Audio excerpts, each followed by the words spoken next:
নতুন বছরকে স্বাগত জানাতে চলছে ক্ষণগণনা। যুক্তরাষ্ট্রের নিউ ইয়র্কের টাইমস স্কয়ার থেকে ব্রাজিলের রিও ডি জেনেরো দেশে দেশে শেষ হয়েছে সব ধরনের প্রস্তুতি। জমকালো আয়োজন আর বর্ণিল আতশবাজির মধ্য দিয়ে নতুন বছরকে স্বাগত জানাবে বিশ্ববাসী। এরই মধ্যে 2025কে স্বাগত জানিয়েছে নিউজিল্যান্ড সহ পূর্বাংশের বেশ কিছু দেশ ও অঞ্চল। বিস্তারিত শহীদ আরাফাতের ডেস্ক রিপোর্টে। সুখকর ও বেদনাগাথা অসংখ্য স্মৃতি নিয়ে শেষ হলো 2024। পুরাতন বছরের ক্লান্তি মুছে দেশে দেশে চলছে 2025কে স্বাগত জানানো।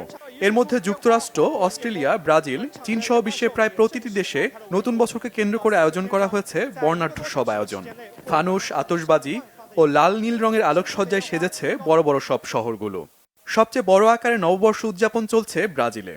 দেশটির রাজধানী রিও ডি জেনিরোর কোপাকাবানা সমুদ্র সৈকতে 25 লাখ মানুষ উপভোগ করছে এই বিশাল আয়োজন। নিরাপত্তা ব্যবস্থা জোরদারের সৈকতে পুলিশের উপস্থিতি বাড়ানো হয়েছে। বাসিন্দারা যেন মনের আনন্দে নতুন বছর উদযাপন করতে পারে, তাই কোনো ধরনের কার্পণ্য রাখেনি আয়োজক কমিটি। নতুন বছর উপলক্ষে এখানে আতশবাজির আয়োজন করা হয়েছে। বাসিন্দাদের বিনোদনের জন্য সবকিছুর ব্যবস্থা রাখা হয়েছে। তারা আতশবাজি ও অন্যান্য আয়োজন নিয়ে সন্তুষ্ট। এখন শুধু আনন্দে মেতে ওঠার পালা। নববর্ষ উদযাপনে প্রতি বছরের মতো যুক্তরাষ্ট্রের নিউ ইয়র্কের টাইমস স্কোয়ারে চলছে নানা আয়োজন। স্থানটিতে প্রদর্শিত হচ্ছে বিশেষ একটি বল। কর্তৃপক্ষ বলছে বলটি দর্শনার্থীদের মধ্যে ভিন্ন মাত্রা যোগ করেছে। নিউ ইয়র্কের টাইমস স্কোয়ারে প্রায় 10 লাখ মানুষের সমাগম আশা করছে কর্তৃপক্ষ। সার্বিক নিরাপত্তা পরিস্থিতি অনুকূলে আছে বলে নিশ্চিত করেছে নিউ ইয়র্ক পুলিশ। নতুন বছর উপলক্ষে চীন, অস্ট্রেলিয়া কিংবা জার্মানির বার্লিনও সেজেছে নতুন রূপে।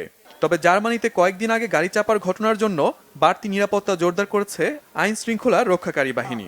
এদিকে জাতিসংঘ মহাসচিব আন্তোনিও গুতেরেস বলেছেন, জলবায়ু পরিবর্তনের ফলে বিশ্ববাসী এক ঝুঁকির মধ্য দিয়ে যাচ্ছে।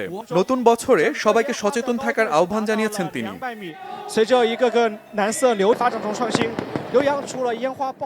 শহীদ Arafat, Bangla vision, news desk.